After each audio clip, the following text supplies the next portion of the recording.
رسول اللہ وعلیٰ علیہ واصحابہ یا حبیب اللہ۔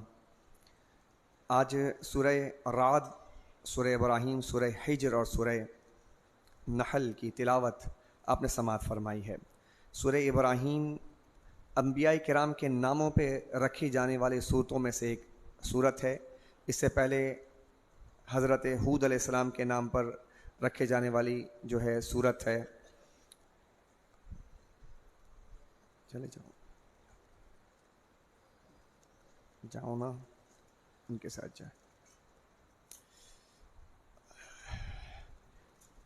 اور حضرت یونس علیہ السلام کے نام پر رکھے جانے والی صورت ابراہیم علیہ السلام کا ذکر بھی آیا۔ اس میں رکو نمبر 5 اور سورہ نحل کے رکو نمبر 2، اس میں کافی مماثلت ہے، مضامین جو ہے تقریباً یکساں بیان کیے گئے اور اللہ تعالیٰ کی نعمتوں کا ذکر کیا گیا۔ سورہ رعد سے ہم آغاز کرتے ہیں۔ سورہ رعد کے رکو نمبر 3 سے آغاز کیا گیا۔ سورہ رعد جو لفظ ہے، یہ رعد کا لفظ بھی ایک بڑے اچھے انداز سے، اچھوتے انداز سے ہمارے سامنے ایک نئی جہت بیان کر رہا ہے۔ آج محکمہ موسمیات کے جو لوگ ہیں وہ اپنے سائنس اور ٹیکنالوجی کے تمام تکنیکی جو ان کے پاس مشین ہیں، اس کے ذریعے وہ بتاتے ہیں کہ بارش کب ہوگی، بارش کی نوعیت کیا ہوگی، کتنی ملی میٹر ہوگی۔ لیکن اس کے پیچھے یہ جو بادل گرج رہا ہے اور بجلی چمک رہی ہے، اب اس کے پیچھے کیا وجوہات ہیں، کیسے یہ ہوتا ہے؟ آج سے سینکڑوں سال پہلے اللہ تبارک و تعالیٰ نے سورہ رعد جو ہے وہ نازل فرمائی، اور یہ حضور علیہ السلام نے بیان فرمایا کہ رعد ایک فرشتہ ہے۔ رعد ایک فرشتہ ہے، اور اس فرشتے کی ڈیوٹی ہے، اس کی رسپانسبلٹی ہے کہ یہ آگ کا کوڑا لے کر یہ بادلوں کو ہکاتا ہے اور جدھر چاہتا ہے ادھر لے کر جاتا ہے، تو اس سے بجلی چمکتی ہے۔ تو دیکھیے آپ کہ بہت سی چیزیں ایسی جو آج بھی سائنس اس کے ریزن کو تلاش کرتی ہے، لیکن اس کے ریزن کو اس سے پہلے بیان کر دیا گیا ہے۔ اب فرشتہ وہ نظر نہیں آتا، لیکن اس کو دیکھنے کے لیے کوئی اور آنکھ چاہیے یا کوئی اور علم چاہیے۔ وہ علم ہمارے پاس وحی کا علم ہے، جس کے ذریعے ہمیں پتہ چلتا ہے۔ تو دیکھیں کہ آپ کا علم جو ہے ایک جگہ جا کر رک جائے گا، ایک جگہ جا کر ہمارا علم رک جائے گا، نظریاتی علم ہے یا عملی علم ہے، لیکن وحی کا جو علم ہے یہ اللہ کی جانب سے ہوتا ہے، پیغمبر کے پاس آتا ہے، اور اس کی وسعت بہت زیادہ ہوتی ہے۔ تو جس کا تعلق اگر وحی کے ساتھ جڑ جاتا ہے تو پھر اس کے علم میں وسعت پیدا ہو جاتی ہے۔ تو اللہ تبارک و تعالیٰ نے مسلمانوں کو یہی دعوت دی کہ تم قرآن کے ساتھ جڑ جاؤ۔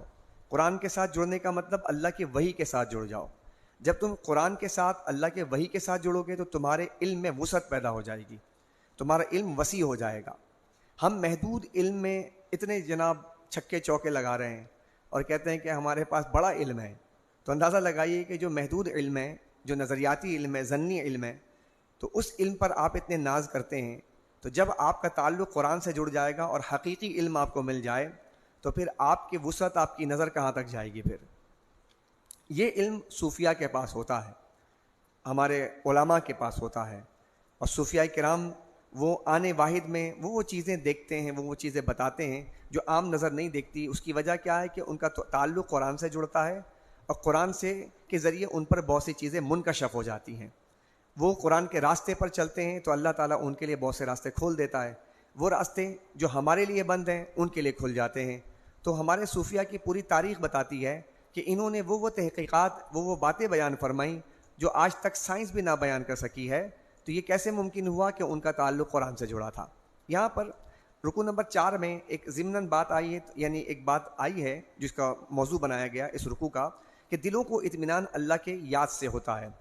آج سائنس اور ٹیکنالوجی کے زمانے میں لوگ بے قرار ہیں، پریشان ہیں، لوگوں کو یہ ایک پریشانی لاحق یہ ہوئی پڑی ہے کہ لوگ نا وہ اپنے سکون کو تلاش کرنے کے لیے کسینو جاتے ہیں۔ یورپ کا بھی بڑا مسئلہ ہے کہ اتنی ٹیکنیک اور اتنا یعنی کہ پرتعیش زندگی کے بعد وہ شراب خانوں میں جاتے ہیں، وہ کسینوں میں جاتے ہیں، وہ نائٹ کلبوں میں جاتے ہیں۔ آپ ان سے پوچھئے کہ بھائی آپ کیا کرنے جاتے ہیں، تو وہ کہیں گے کہ بھائی ہمیں سکون ملتا ہے۔ اچھا، اسی سے یہاں سے ایک جملہ آتا ہے، اور جملہ کیا آتا ہے؟ وہ جملہ یہ آتا ہے کہ موسیقی جو ہے وہ روح کی غذا ہے، وہاں سے آتا ہے، چونکہ انہوں نے تلاش شروع کی ہے۔ یہ بھی ایک آج کا بڑا اہم مسئلہ ہے نا. یہ آج دور جدید کے جدیدیات میں سے ایک بڑا مسئلہ ہے سکون حاصل کرنا. لوگ بے سکون ہیں, لوگ ڈپریشن کا شکار ہیں, نفسیاتی ہاسپٹل بڑھتے جا رہے ہیں, پاگل خانے بھرتے جا رہے ہیں. ہاسپٹل میں جا کے دیکھیں ایک تانتا بھرا ہوا ہے. اچھا جو لوگ پہنچ گئے تو ان کا تو علاج ہو رہا ہے, جو گھروں میں موجود ہے وہ جھگڑ رہے ہیں, لڑ رہے ہیں, وہ آپس میں ٹکرا رہے ہیں, تصادم ہو رہا ہے. اچھا یہ کیفیت ہے. یہی کیفیت جو ہے اس وقت یورپ میں یہاں تک پہنچ گئی ہے کہ ہالینڈ جیسا ملک ہے یا اور بھی دیگر ممالک ہوں گے جہاں پر ہماری معلومات کے مطابق تو ایک آدھ ملک ابھی آیا کہ جس میں یہ باقاعدہ طور پہ سکون حاصل کرنے کا ایک اور ذریعہ بیان کیا کہ وہ لوگ خودکشی کر رہے ہیں. اب خودکشی کا یہ ریشو بڑھ رہا ہے, ان کے وہاں بڑھ رہا ہے. اب اتنی پرتعیش زندگی, اتنی آسائشیں, حکومت ریاست ان کی بہت زیادہ خیر خواہی کر رہی ہے. یعنی کہ تین چیز اگر آج بھی ہمارے یہاں کے جو مسائل ہیں ان مسائل پہ اگر گہری نگاہ سے دیکھا جائے تو تین چیزیں اگر آسان کر دی جائیں تو ہمارے مسائل نہیں ہیں. نمبر ایک, آج اگر ہم اپنی صحت نہ خریدیں اور ریاست جو یہ ذمہ داری اٹھا لے تو آپ کا بہت بڑا پیسہ جو آپ اپنی صحت, اپنے بچوں کی صحت خریدنے کے لیے لیتے ہیں تو آپ کے پیسے کی آمدنی کا ایک بہت بڑا ذریعہ آپ کا بچ جائے گا. ایک. دوسری بات, آپ اگر تعلیم جو ہے, تعلیم ریاست یہ ذمہ داری لے لے کہ ہم تعلیم دیں گے, ہر بچے کو تعلیم دیں گے, توجہ ہے اس بات پر, اگر تعلیم کا خرچہ ریاست اٹھا لے تو پھر آپ کے جیب پر بوجھ نہیں ہوگا. آپ کے گھر میں 4 بچے فری میں پڑھیں گے. جب وہ فری میں پڑھیں گے تو آپ مجھے بتائیے کہ ہائر ایجوکیشن ہو یا لوئر ایجوکیشن ہو جو آپ کے یعنی سیکنڈری ہے یا نرسری ہے, یہ ذمہ داری اگر ریاست اٹھا لیتی ہے تو آپ بتائیے کہ آپ کے جیب پر کتنا بوجھ کم ہو جائے گا. ٹھیک ہے, اس کے ساتھ بہت ساری انڈسٹری جڑ جاتی ہے.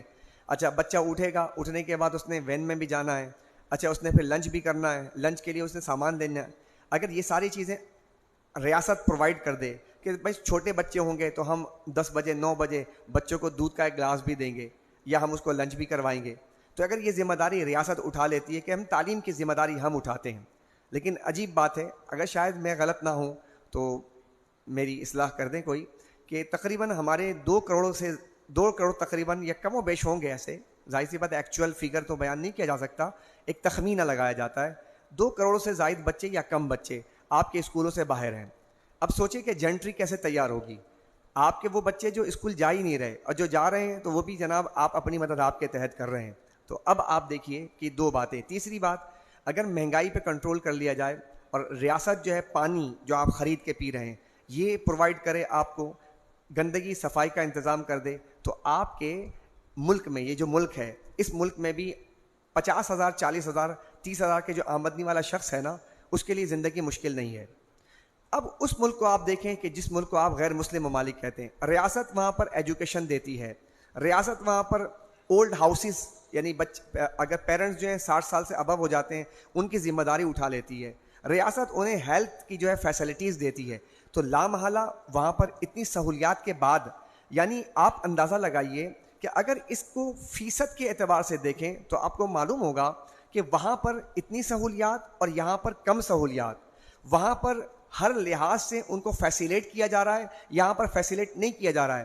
اب ریشو نکال کر دیکھیے کہ دونوں جگہوں پر خودکشی کا ریشو کہاں زیادہ ہے, تو آپ کو پتہ چل جائے گا. آپ جائیں گوگل سے سرچ کر کے دیکھیں تو خودکشی کا ریشو جو ہے آپ کو وہاں پر زیادہ ملے گا. کیوں؟ سوال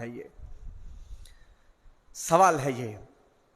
دیکھیے یاد رکھیے گا, ان کے پاس سکون حاصل کرنے کے لیے ایسا کوئی, کیونکہ انسان جو ہے وہ روح ربانی سے پیدا کیا گیا ہے, انسان صرف جسم کا نام نہیں ہے.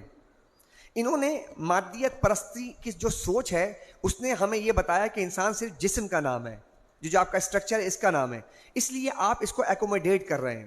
آپ اس کے لیے ہر چیز, آپ آنکھوں کے لیے کچھ نظارے ڈھونڈ لیتے ہیں, کانوں کے لیے کچھ سماعتیں ڈھونڈ لیتے ہیں, ٹھیک ہے. آپ اسی طرح فزیکل ایکٹیویٹی کے لیے آپ کچھ اپنے جو ہے یعنی جم وغیرہ یہ سب یہ آپ کر لیتے ہیں. لیکن اس کے اندر ایک روح موجود ہے. کیا آج کی یہ جدید دنیا کیا اس روح کا بھی انتظام کر رہی ہے؟ کیا اس جدید دنیا کے پاس کیا اس روح کو سکون دینے کے لیے بھی کچھ ہے؟ تو وہ دواؤں کا سہارا لیتے ہیں. وہ روح جو اندر موجود ہے اس کو بھی حاصل کرنے کے لیے مادیت کا سہارا لیتی ہے. وہ سوچتی کہ شاید دوا سے یہ روح ٹھیک ہو جائے گی. بات سمجھنے کی کوشش کیجئے گا. جب جسم مٹی سے بنایا اللہ نے تو اس کے لیے اللہ سبحانہ و تعالیٰ نے ابھی جتنے بھی ابھی مضامین گزرے ہیں، ان مضامین میں آپ نے کیا پڑھا؟ آدم علیہ السلام کو اللہ نے بنایا، مٹی سے بنایا، ٹھیک ہے، عناصر اربعہ سے بنایا، پانی اس میں ڈالا. ابھی آگے اور مراحل آئیں گے کہ سلسال من سلسال کالفخار، کس سے بنایا؟ اس سے بنایا، مائن تین سے بنایا. یہ سب بیان کر رہا ہے اللہ قرآن میں.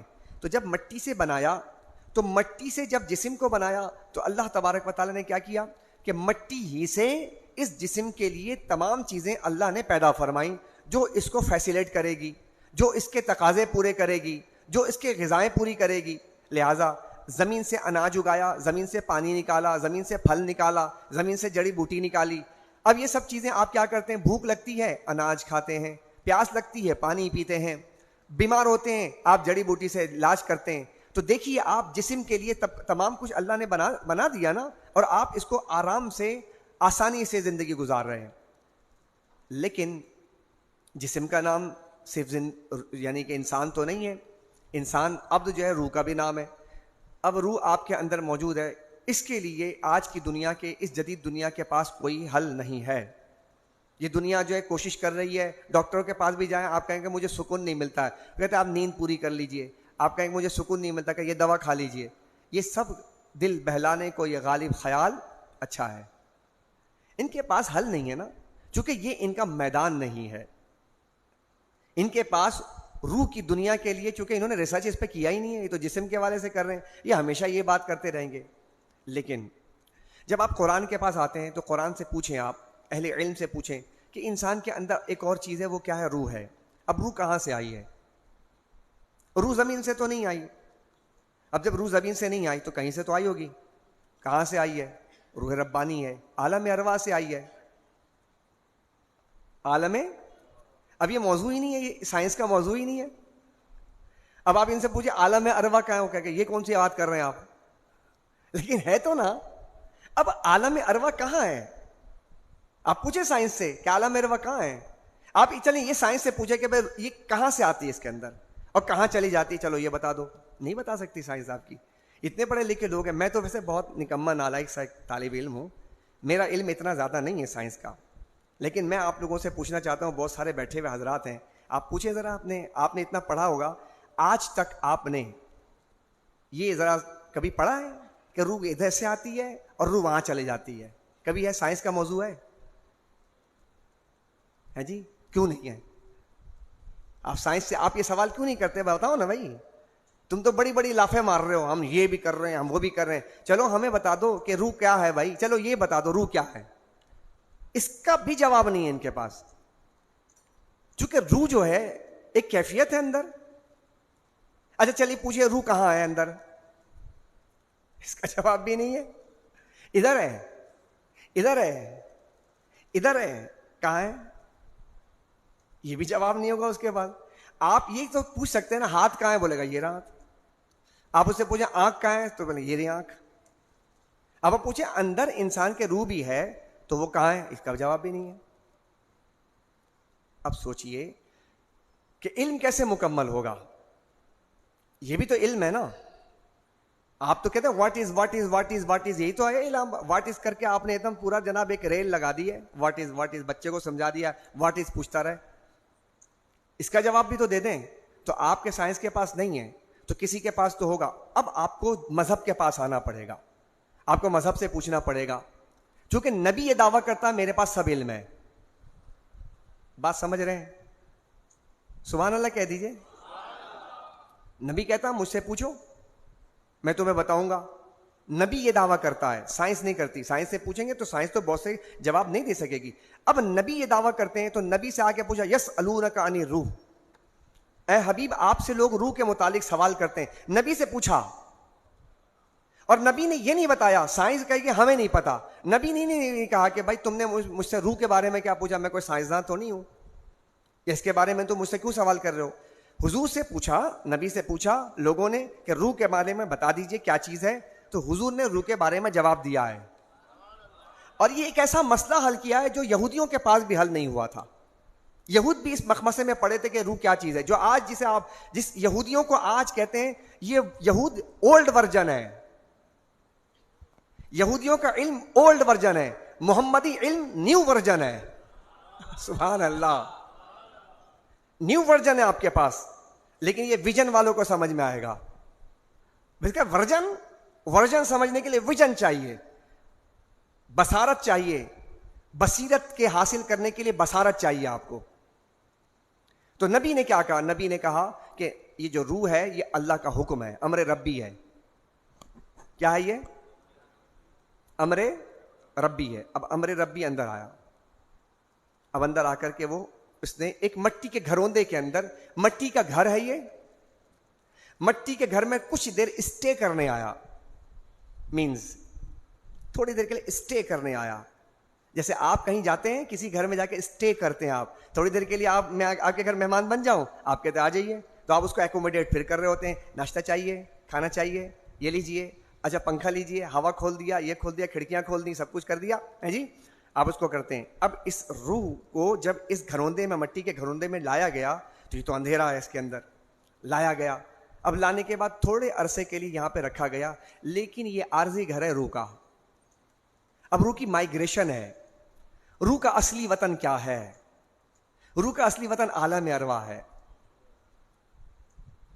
اب یہ کہیں سے مائگریٹ ہو گئی, کیا یہی ہے اصل کا؟ نہیں, اس نے پھر مائگریٹ ہو کر آگے جانا ہے, اس نے پھر نکلنا ہے اس میں سے. نکلنے کے بعد پھر وہ روح اندر جائے گی, یہ جسم مٹی میں مل جائے گی. یہ ہے آپ کے ابتدا اور آپ کے فنش.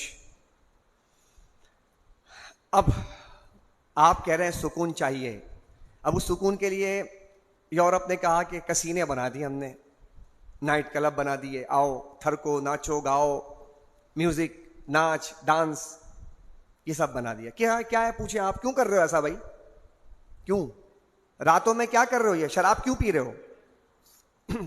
ناچ کیوں رہے ہو؟ سکون حاصل کرنے کے لیے.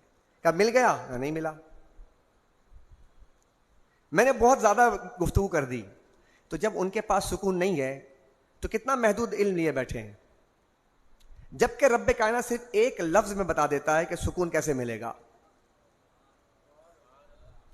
اس کے لیے ان کی کتنی تحقیقات ہیں, یہ مارے پھرے, سکون نہیں ملا.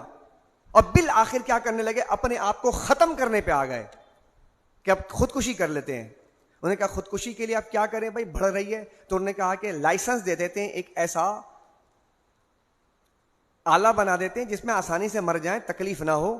تو ایک لائسنس یافتہ ایک مشین ایجاد کی گئی جس میں کہا کہ بھائی خودکشی کرنی ہے نا تو اس میں کر لیا کرو, ایسے اپنے آپ کو اذیت مت دیا کرو. لیجئے صاحب, آپ کا سفر شروع ہوا عیش و طرب سے, ترقی اور ٹیکنالوجی سے, اختتام ہوا موت اپنے ہاتھ سے لیتے ہوئے. اللہ اکبر. رب نے فرمایا نہیں, سکون ہم نے روح بھیجی ہے, اس کا سکون کا سامان بھی ہم نے کیا ہے. رب نے فرمایا ایک جملہ سنو, الا بذکر اللہ تطمئن القلوب. ایک جملے میں کہہ دیا سکون یہاں پہ, کوئی گولی کے اندر نہیں, کسی کسینوں میں نہیں, کسی نائٹ کلب میں نہیں. کہا الا بذکر اللہ تطمئن القلوب, دلوں کو اطمینان اللہ کے ذکر سے ملے گا تمہیں. بس سکون یہاں ہے, قرار یہاں ہے, چین یہاں ہے, اطمینان یہاں ہے. اور اگر تم یہاں نہیں رہو گے, اب دیکھیے پاکستانی قوم جن حالات سے گزر رہی ہے, تو سب سے زیادہ خودکشیاں یہاں ہونی چاہیے تھی, ہیں جی, ہونی چاہیے تھی نا, کیونکہ ظاہر سی بات ہے جن حالات سے ہم دوچار ہیں, 40,000 روپے والا آدمی جو ہے نا وہ غریب آدمی, غریب سے بدتر آدمی ہے, اور ان کی تعداد کتنی زیادہ ہے. فوڈ پانڈا والے نوجوان, ہم کہتے ہیں سفید پوش, ہم سفید پوش ادھر ادھر ڈھونڈ رہے ہوتے ہیں. میں آپ سے گزارش کروں گا, سفید پوش کی تعریف کیا ہے؟ جو ہاتھ نہیں پھیلا رہا. آپ کبھی ان فوڈ پانڈا والوں کو, جو جناب ان کی حالت دیکھیں, پھر آپ کے گھروں میں ڈی سی کرنے کے لیے آتے ہیں, آپ ان کی حالت کو دیکھیں, آپ کتنے خوددار لوگ ہیں. یہ اپنے بچوں کے لیے کتنا محنت کر رہے ہیں, رات میں آ رہے ہیں, دن میں آ رہے ہیں, گرمی ہو رہی ہے, روزے میں آ رہے ہیں, اتنا سامان لادا ہوا ہے. یہ خوددار لوگ ہیں یار. تو اگر آپ کو کچھ دینا ہے نا تو یار کبھی ان کو بھی دیکھ لیا کرو یار, آپ ان کو بھی ذرا پوچھ لیا کرو, یہ بھی اللہ کے بندے ہیں, ان کو بھی دے دو یار, 500 روپے ٹپ دے دو یار میری طرف سے, یہ رمضان کا موقع یار میری طرف سے رکھ لیجئے یار. کیا بات ہے, اگر ہم ایک ایسا ماحول بنا لیں تو ان کے گھر کے اندر بھی جو ہے نا ایک بہار آ جائے گی. اور ہم کس کو دے رہے ہیں؟ بھیکاریوں کو. یہ جو بھیک مانگنے والے جو پروفیشنل ہیں, آپ ان کو دے رہے ہیں. ان کے تو جناب پیسے کے پیسے ہیں، وہ تو ہیں ہی بیکاری پروفیشنل، ان کو مت دیجیے. آپ کے گھر پہ آنے والے لوگ ہیں، ان کو دیجیے. آپ اگر آتے ہیں نا ان کو دیجیے. باہر جاتے ہیں، سبزی بیچنے والا آپ کو مل رہا، فروٹ بیچنے والا خوددار ہے یہ، آپ ان کو دیجیے. اگر آپ کو نظر آتا ہے غریب ہے، محسوس ہو رہا ہے، کپڑے نہیں نظر آتے اس کا کپڑا بتا دے گا کہ وہ کیسا ہے، اس کے پاؤں کے چپل بتائے گا وہ کیسا ہے. یار آنکھ پیدا کرو یارو، اپنی آنکھ سے دیکھو ان کو. آپ کو نظر نہیں آ رہا ہے کہ اس کے چپل ٹوٹے ہوئے ہیں؟ اب وہ بتائے گا میں غریب ہوں. اگر اس کے پاس اتنے پیسے ہوتے چپل کیوں نہ خریدتا وہ؟ ہمارے چپل پہ چپل بدل رہے ہیں تو وہ بھی تو دل چاہتا ہوگا نا اس کا. تو اب ایسے لوگوں کو اب یہ موضوع علیحدہ ہو گیا. کہنے کا مقصد ہے اتنی غربت میں بھی لوگ اپنے آپ کو کیوں نہیں مار رہے ہیں؟ ایک وجہ ہے، الا بذکر اللہ تطمئن القلوب. اللہ نے صرف کہا نہیں کہ دلوں کو اطمینان اللہ کے ذکر سے ہوگا، یہ کہا نہیں، بلکہ ایک نظام جنریٹ کر کے دیا. وہ نظام کیا تھا کہ اب 5 وقت کی نماز میں تم آؤ گے، ٹھیک ہے، یعنی ایٹ لیسٹ فرض کر دیا، یہ نظام میں باندھ دیا.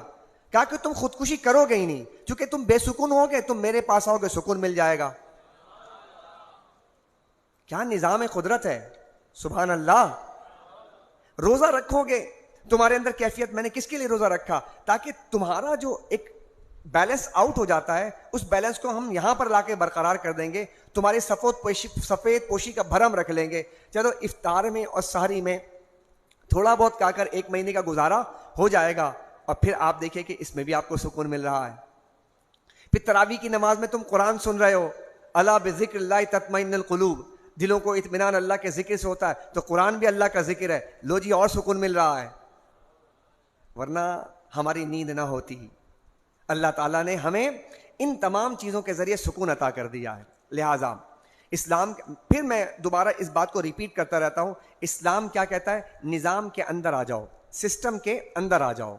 سسٹم سے باہر جاؤ گے نقصان اٹھاؤ گے. پھر میں گزارش کروں گا آپ نوجوانوں سے بھی کہ سسٹم کے اندر آ جائیں. اگر چاہتے ہیں اچھی زندگی گزارنا تو سسٹم کے اندر آ جائیں. اب یہاں پر میں ایک اور بات عرض کرنا چاہوں گا. دیکھیے اس وقت ایک طبقہ جس کو ڈسکس کیا جاتا ہے اس کی بات تو ہو گئی. ایک طبقہ ایسا بھی ہے کہ یعنی کہ آپ جب راہ خدا میں جائیں گے، راہ خدا میں قرآن بار بار کہتا ہے اللہ کی راہ میں خرچ کرو، راہ خدا میں نکلو، اللہ کے راہ میں نکلو. یہ مضامین آ رہے ہیں نا، بار بار آ رہے ہیں نا قرآن کریم میں. ابھی آپ کو سورہ توبہ میں بار بار مضمون ملا تھا اللہ کی راہ میں نکلو. اب میں آپ سے پوچھنا چاہتا ہوں، یہاں جتنے تشریف فرما لوگ ہیں، اس سے کیا معنی ہے اللہ کی راہ میں نکلو؟ کیا نکلو؟ اللہ کی راہ میں نکلو. کون لوگ ہیں اللہ کی راہ میں؟ کون نکلے ہوئے ہیں؟ سوال پوچھیں آپ، ڈھونڈیں، تلاش کیجئے. اللہ کی راہ میں نکلو کون ہے؟ اتنے سارے طبقات کے لوگ ہیں. تو کبھی آپ نے سوچا کہ اللہ کی راہ میں کوئی ایسا بھی ہے اس وقت جو نکلا ہوا ہے؟ جی ہے، بالکل ہے، بالکل ہے. اللہ کی راہ میں جب نکلیں گے نا، پہلے تو میں بتا دوں کہ اللہ کی راہ میں نکلنے کا ہوگا کیا. اللہ کے راہ میں نکلنے کے بعد 3 طرح کی آزمائش آئیں گی لازمی. ذرا سا اب الرٹ ہو کے بیٹھ جائیں. ایک بڑا زبردست موضوع چھیڑ رہا ہوں کہ جو ہمارے لیے اس وقت کا بہت ہی اہم ترین موضوع ہے. راہ خدا میں نکلنے والے کو 3 طرح کی آزمائشیں آئیں گی. نمبر 1، جو راہ خدا میں نکلے گا سب سے پہلے مالی آزمائش آئے گی. سب سے پہلے سن رہے ہیں کچھ؟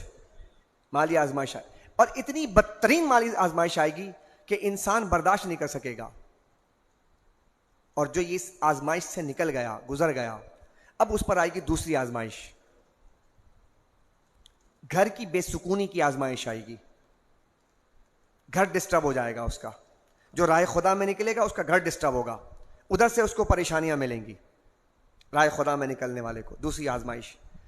چونکہ انسان کا گھر اگر بے سکون ہو جائے گا نا تو انسان کہیں کا نہیں رہتا. اب اس سے بھی، یعنی اس نے اپنا دماغ اتنا حاضر کر رکھا ہے اور اتنی برداشت ہے اس کے اندر کہ اس نے مالی آزمائش بھی برداشت کر لی اور اس نے گھر کے بے سکونی کی آزمائش بھی برداشت کر لی.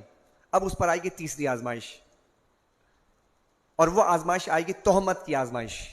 اس پہ تہمتیں لگائی جائیں گی، الزام لگایا جائے گا. ٹھیک ہے، پیغمبروں کے تناظر میں یہ آزمائشیں آپ نے سنی ہیں. سورہ یوسف ابھی کل ہی تفسیر ہوئی تھی. یوسف علیہ السلام کو لے جا کر کپڑے بھی اتار دیے, سب کچھ اتار کر ڈال دیا. مالی آزمائش نہیں ہے کیا؟ کچھ بھی نہیں ہے. اور اٹھا کر ان کو لے کر جایا جا رہا ہے اور جا کے مصر میں جا کے فروخت کیا جا رہا ہے. مطلب ایک اچھے گھر سے نکل کر کہاں چلے گئے؟ اچھے گھر سے مراد یہ کہ ہستا بستا گھر تھا, وہاں سے نکل کر آپ وہاں جا کے بیچے جا رہے ہیں. دوسری آزمائش گھریلو, جس گھر میں تھے وہیں آزمائش آ گئی. اسی تناظر میں بھی عرض کر دیتا ہوں, ورنہ تو مثالیں بہت زیادہ ہیں, لیکن کل ہی چونکہ آپ نے سورۃ یوسف کی تفسیر سماعت کی ہے, گھریلو آزمائش آئی کہ جناب دیکھیں الزام لگا دیا, تہمت. تینوں آزمائشیں نظر آئیں آپ کو یہاں پر سورہ یوسف کے تناظر میں آئی نا. اب میں آپ سے پوچھتا ہوں, کیا یوسف علیہ السلام راہ خدا میں نہیں تھے؟ راہ خدا کے مسافر تھے نا. راہ خدا کا مسافر ایک ہے اور اس پر یہ تین چیزیں آ رہی ہیں, تو اس کا کیا مطلب ہے؟ حضور نبی کریم علیہ السلام کی زندگی دیکھیں, سب سے زیادہ اور سب سے اعلیٰ راہ خدا کا مسافر. سوشل بائیکاٹ, معاشرتی مقاطعہ, شیب ابی طالب. پڑھیے سیرت طیبہ. آپ سیرت طیبہ کو ہٹا کے زندگی گزارنے کی کوشش بھی مت کیجیے گا, یا سمجھنے کی کوشش بھی نہ کیجیے گا. پیغمبروں کی زندگی اگرچہ بیان کی جا رہی ہے, لیکن ہمارے لیے نمونہ مصطفیٰ کریم علیہ السلام کی زندگی ہے. مالی مشکلات, اس کے بعد پھر دیکھیں گھر میں آپ آئیں تو گھر میں ظاہر سی بات ہے ایک جو خاندان ہے وہ خاندان کس طرح اگینسٹ ہے. بے سکونی, ذہنی بے سکونی آ رہی ہے. لیکن حضور علیہ السلام کی یعنی ہماری امت کی تربیت کے لیے حضور علیہ السلام تو وہاں پر کھڑے ہیں. اور تیسرا کیا آیا؟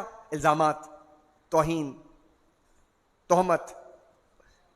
اب جب یہ تین مراحل سے ایک بندہ گزرتا ہے نا ان آزمائشوں سے, تو پھر اس کو کہتے ہیں, اللہ تعالیٰ فرماتا ہے کہ یہ میرا بندہ ہے. کیا ہی بندہ ہے, اللہ اس کو اپنا بندہ کہتا ہے. موجودہ زمانے میں اس راہ خدا کے مسافروں کو اگر دیکھنا ہے تو مدارس عربیہ میں بیٹھے ہوئے مدرسین کو جا کے دیکھ لیجئے. چونکہ آپ لوگ اور ہم لوگ سوشل میڈیائی لوگ ہیں, تو سوشل میڈیا پہ ہم ان ظاہری لوگوں کو دیکھ لیتے ہیں جو دعوت دین کا کام کر رہے ہیں, جسے آپ دعوت دین کہہ رہے ہیں, کہ قوال ہیں, نعت خواں ہیں. تو آپ ان کو دیکھ کے آپ سمجھتے ہیں شاید ان کی زندگی اچھی ہے اور بہت اچھی گزر رہی ہے, اور یہی دین کا کام کر رہے ہیں. آپ کے نزدیک راہ خدا کے مسافروں کو دیکھنا ہے تو مدارس عربیہ کے مدرسین کو جا کر دیکھیں. یہ مدرسین کیا کر رہے ہیں؟ یہ مدرسین نہائی سخت ترین مالی آزمائش کا شکار ہیں. کبھی جا کے پوچھا ہے آپ نے؟ کبھی آ کے انٹرویو کریں جا کر ان کے بارے میں بھی, اور جا کے کسی مدارس کے لوگوں سے جا کے پوچھیں آپ لوگ کیسے اس نظام کو لے کر چل رہے ہیں. اوکے. دوسرا, ان کے گھر کے معاملات جا کے دیکھیں. چونکہ گھر میں مال نہیں آ رہا, اسی سوسائٹی میں رہتے ہیں, ان کے گھر کی جو خواتین ہیں, بچے ہیں, وہ ڈیمانڈ تو کرتے ہوں گے ہمیں بھی اچھی زندگی دلائی جائے. گھر کی بے سکونی. اور پھر ٹیلی ویژنز پہ بیٹھ کر اب ان لوگوں کو کہتے ہیں ان علماء نے کیا کیا ہے. پاکستان کے علماء نے برباد کر دیا, انہوں نے سوسائٹی برباد کر دی ہے, معاشرہ برباد کر دیا ہے. ذمہ دار ہیں یہ لوگ. اندازہ لگا رہے ہیں کہ تہمت, الزام, اس الزام کو کہاں تک پہنچایا گیا؟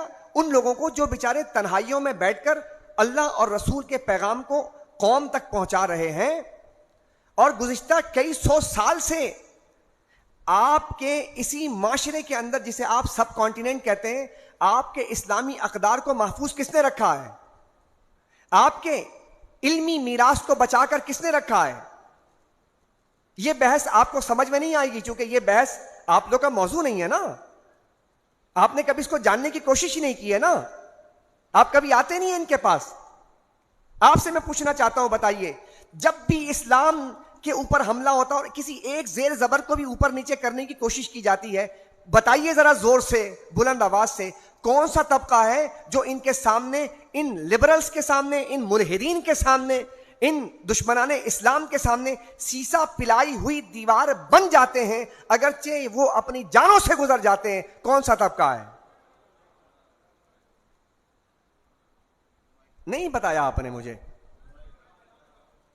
قرآن کی حرمت کا مسئلہ آیا, کس نے جواب دیا؟ بتائیے آپ. کالج کے لیکچرار نے جواب دیا؟ یونیورسٹی کے چانسلرز نے جواب دیا؟ محکمہ اوقاف کے وزیر نے جواب دیا؟ بتائیے نا. منہ پھاڑ پھاڑ کے باتیں کرنے والوں سے پوچھنا چاہتا ہوں, کس نے جواب دیا؟ حرمت رسول پر مسئلہ آیا تو کون باہر نکلا؟ حرمت صحابہ کا مسئلہ آیا کون؟ یعنی کہ آپ کے وہ تمام کے تمام جو, یعنی آپ یوں سمجھ لیں کہ جو ریڈ لائنز ہیں, ان ریڈ لائنز کو عبور کون کرنے نہیں دے رہا ہے؟ ختم نبوت کا مسئلہ آتا ہے, کون بتاتا ہے آپ کو؟ کون تقریریں کر کے بتاتا ہے کہ یہ اویئرنیس کریٹ کرتا ہے؟ بتائیے نا مجھے.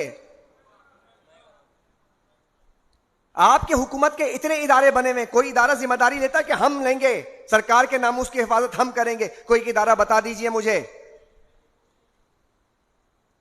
تو پھر حرمت رسول کیسے محفوظ ہے؟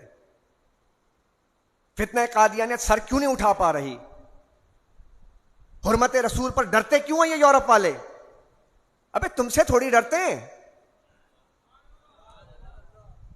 ہم ایٹمی طاقت ہونے کے باوجود بھی ہم سے تھوڑی ڈر رہے ہیں. وہ ہمارے اس ملک کے اندر بسنے والے وہ علماء, وہ مجاہدین جسے آپ خاموش مجاہدین کہتے ہیں, ان کا رعب اور دبدبہ ہے. اور اب میں آپ سے عرض کروں, یورپ نے یہ تہیہ کر رکھا ہے کہ اب اس طبقے کو ہلانا ہے جو چھپ کر کام کر رہا ہے, بیٹھ کر کام کر رہا ہے. ان کو کرٹیسائز کرو, ان کو بدنام کرو, ان کو باہر نکالو, ان کو جناب لا کر ٹاک شوز کے اندر ان کو بتاؤ یہ بڑے بدتمیز لوگ ہیں, تاکہ ایک پرسپشن قائم کیا جائے کہ یہ علماء ہیں کہ جو بدتمیز ہیں, ان کا کوئی کام نہیں, انہوں نے کچھ نہیں کیا ہے, یہ ثابت کرنا چاہتے ہیں. نتیجہ کیا نکلتا ہے؟ میں پھر عرض کرتا ہوں کہ یہ وہ لوگ ہیں جو خاموش مجاہدین ہیں. میں ان کو سلام پیش کرنا چاہتا ہوں. میں آج اس 11ویں شب میں ان کو سلام پیش کرنا چاہتا ہوں. اللہ تعالیٰ ان سپوتوں کو برقرار سلامت رکھے. ان ماؤں کی گودوں کو میں پلنے والے ان نوجوان علماء اور یہ بزرگ علماء کو اللہ سلامت رکھے, جنہوں نے آپ کے منبر و محراب کو سجا رکھا ہے. آپ میں سے کتنے ایسے احباب ہیں اپنے خاندان میں بتا دیں کہ جو حافظ بن رہے ہیں یا قرآن کی تعلیم کے لیے نکلتے ہیں؟ بتا دیں مجھے آپ, تو آپ بتائیں گے ہمارا تو کوئی کنٹریبیوشن ہی نہیں ہے خاندان کا. خاندان کے خاندان بانج ہیں. لیکن میں دیکھتا ہوں سبحان اللہ, وہ دیہاتوں میں پلنے والے, ایک بوڑھی ماں ہے, ایک بوڑھا باپ ہے, ہل چلاتا ہے, کھیتی باڑی کرتا ہے, اور اس کا بچہ وہاں سے نکلتا ہے صبح صبح اور جا کر کسی استاد کے پاس جا کر بیٹھتا ہے, اور پھر وہ قرآن کا حافظ بنتا ہے. تو میں دیکھتا ہوں کھیتی باڑی کرنے والے مائی کا بیٹا بھی حافظ قرآن بنتا ہے, اور ڈیفنس میں جناب بیٹھنے والا سیٹ کا بیٹا بھی کچھ نہیں بنتا ہے. ھذا من فضل ربی, اس پر اللہ تبارک و تعالیٰ سے مانگو. لوگوں, یہ بہت بڑی نعمت ہے جو اللہ تعالیٰ ان ماؤں کو دے رہا ہے جو کسان ہیں, کھیتی باڑی کر رہے ہیں, غربت کی زندگی گزار رہے ہیں. لوگوں کے پاس جا جا کے کہتے ہیں کہ کچھ ہمیں کھانے کو دے دو, کھانے کا کچھ بھی نہیں ہے, لیکن وہ حافظ قرآن بن کر آپ کے منبر و محراب پر آتے ہیں اور رمضان شریف میں قرآن کی تلاوت کر کے انا نحن نزلنا الذکر وانا لہ لحافظون کی تفسیر بن رہے ہوتے ہیں کہ اللہ نے محفوظ رکھا ہے قرآن کو. کیسے رکھا؟ ان کے سینے اللہ نے پسند فرما لیے ہیں. اب سوچئے کہ الا بذکر اللہ تطمئن. آپ سے میری گزارش ہے, علماء کی قدر کیجئے, علماء کی, ان دانشوروں کی قدر کیجئے. اگر آپ کے اندر تھوڑی سی محبت ہے علماء کی, تو آپ کو چاہیے کہ علماء کرام کی آپ دل سے قدر کریں. آپ علماء حق کی, اللہ تعالیٰ آپ سب کو سکون کی دولت عطا فرمائے. 2 رکوع ہیں جو اس کا ذکر کر دیتا ہوں تاکہ آپ کا لطف بڑھ جائے گا. مضامین بڑے پیارے ہیں. 5ویں رکوع میں فرمایا اللہ کی نعمتوں کو شمار نہیں. تو اللہ کی نعمت کیا ہے؟ فرمایا اللہ کی نعمتیں آسمان, زمین, بارش, کئی طرح کے پھل, سمندر, کشتیاں, نہریں, سورج, چاند, رات, دن جیسے تمام نعمتیں انسانوں کے فائدے کے لیے ہیں. کس کے لیے؟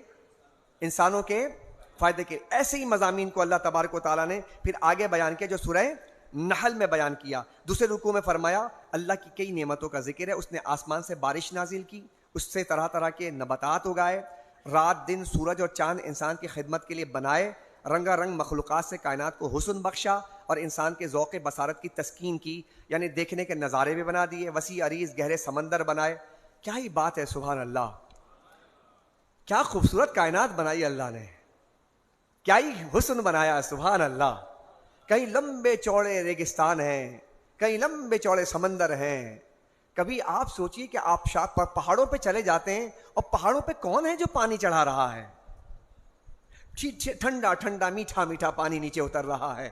اس نے کیا انتظام بنایا؟ وہ پانی اترتے اترتے بھی کئی لوگوں کو بجلی فراہم کرتا ہوا جا رہا ہے. اس کے لیے کتنے آپ کو بجلی چاہیے, کتنے موٹر چاہیے؟ کون ہے جو ان پہاڑوں کی چوٹیوں سے پانی کے آبشار جاری کر رہا ہے؟ سبحان اللہ. کون ہے؟ زمین میں درخت کے جو وہ جڑیں ہیں اور اتنی اوپر جا کر ایک تنا ہے, اور وہ تنے کے ایک شاخ ہے, اس شاخ میں ایک پتا ہے, اس پتے کو میں توڑتا ہوں تو اس پتے میں سے پانی برآمد ہوتا ہے. کون ہے جو اس زمین سے لے کر اوپر تک پانی کو پہنچا رہا ہے؟ کیا کائنات کا حسن ہے, سبحان اللہ. کتنی آپ کو طاقت انرجی چاہیے, اللہ تعالیٰ نے ساری مخلوق کو لگا دیا ہے. لگ جاؤ کام میں. مالک کس لیے؟ کہا حضرت انسان آنے والے ہیں یہاں, حضرت انسان کے لیے, تمہارے لیے سب کچھ اللہ نے یہ بنا کے رکھا ہے. اللہ یہ ہمارے لیے؟ کہاں تمہارے لیے یہ نعمتیں. اللہ سمندر میں ہم جائیں تو کیسے جائیں گے؟ کہا کشتی بناؤ, دماغ دیا, کشتی بنا لی, کشتیوں پہ جاؤ. اللہ سمندر میں بھی کوئی چیز ہے؟ کہاں مچھلیاں ہیں, تازہ مچھلیاں ہیں. کہا کہ تازہ مچھلیاں کھاؤ اس میں سے, اور صحت افزا تازہ گوشت ہے اس میں.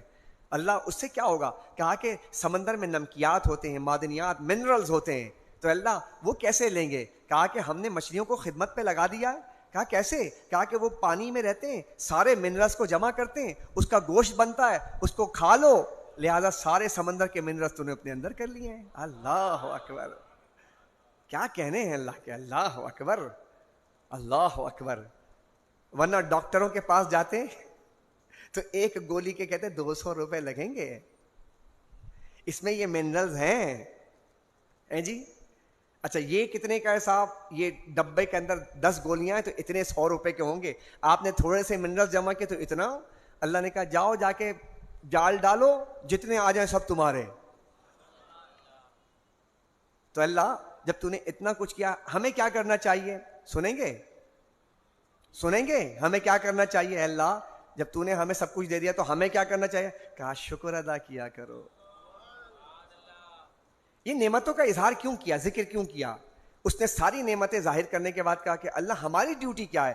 ان کی ڈیوٹی تو یہ کہ یہ ہمیں کھانے پینے کی تمام چیزیں پرووائڈ کر رہی ہیں, ہماری ڈیوٹی کیا ہے؟ سمجھ گئے؟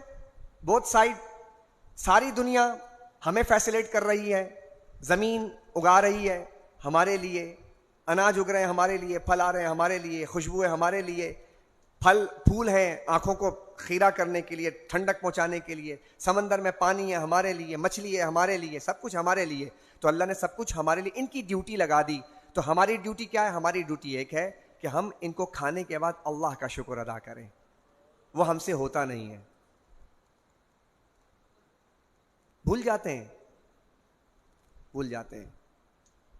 یاد کیجئے گا ذرا کہ ہم کب کب یاد کرتے ہیں. ہر لمحے یاد کرنا چاہیے تھا, ہم کتنی دفعہ یاد کرتے ہیں. اس نے کہا یاد کرو, مجھے یاد کرو, الحمدللہ کہا کرو, اے اللہ تیرا شکر ہے.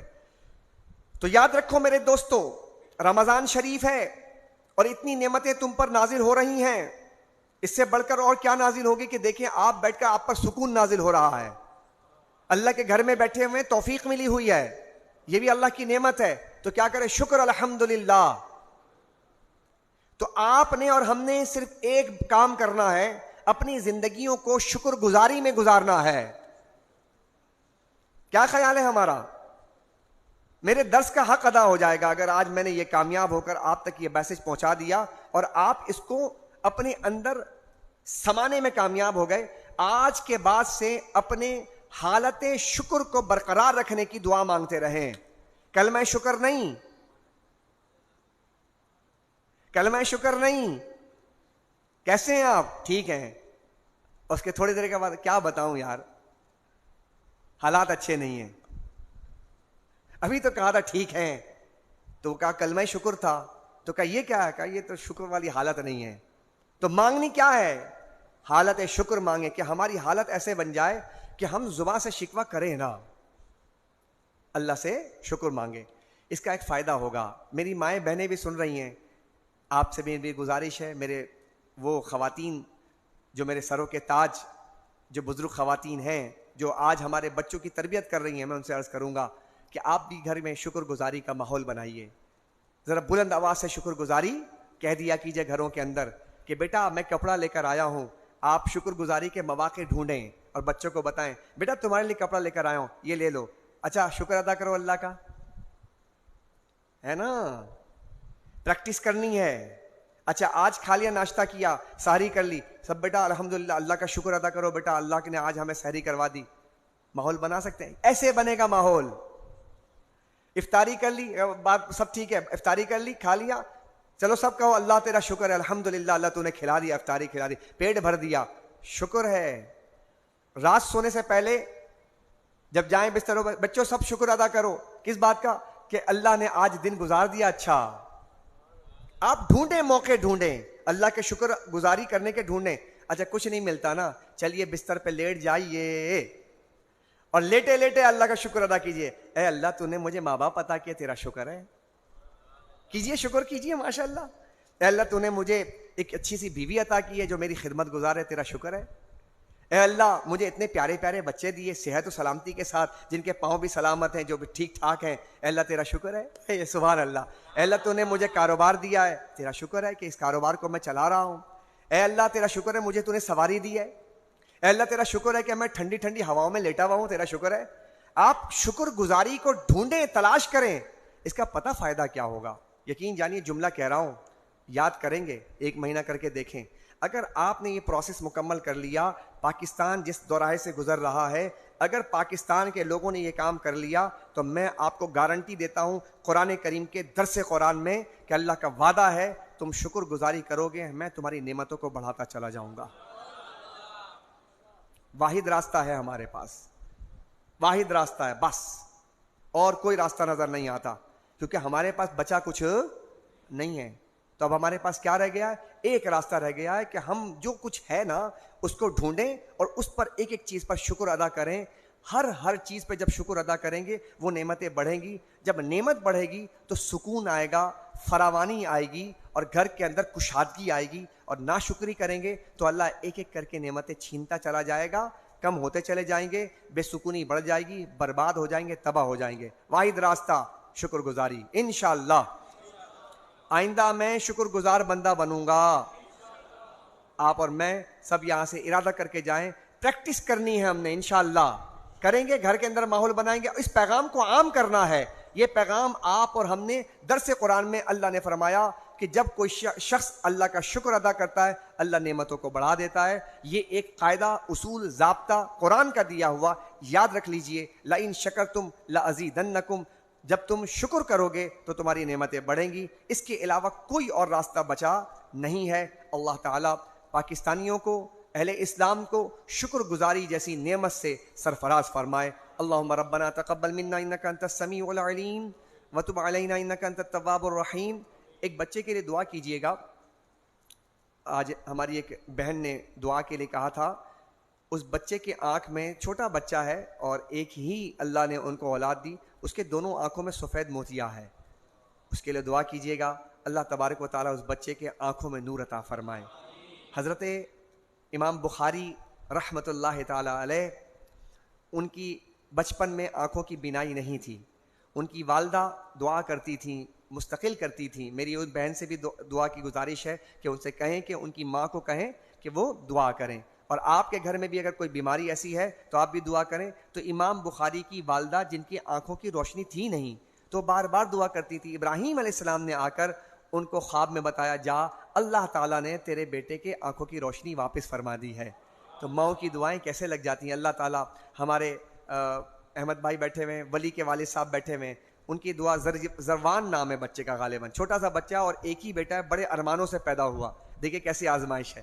اللہ تعالیٰ اس بچے کے آنکھوں میں نور عطا فرمائے, اس کی آنکھوں کے مرض کو دور فرمائے. شب جمعہ ہے, شب جمعہ کی برکت سے اے اللہ اس کی تمام روحانی جسمانی بیماریاں دور فرمائے.